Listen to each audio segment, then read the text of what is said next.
Jharkhand panchayat बचनाव तेसार धापरेना voting होला हुएना आ नक्सलगढ़ गुमला रे हो अड़ी नापाई सहित ते वोटिंग हुएना होला रेना जहां वोटिंग तहे कना ओना दो 19 गोटांग होनत रेना 70 गोटांग प्रखंड रे हुएना जहां रे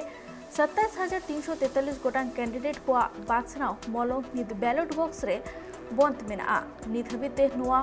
तेसार धाप बाचनाव लगी ते नुना बाचनाव डहिरे को आर्गो आका तहे कना ग्राम पंचायत रे मेंबर रे जहां दो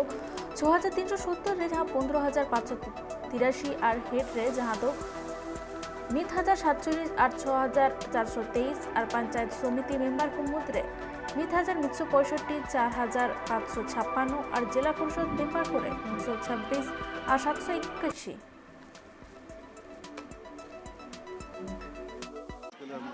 अपना मतदान दिए हुए हैं।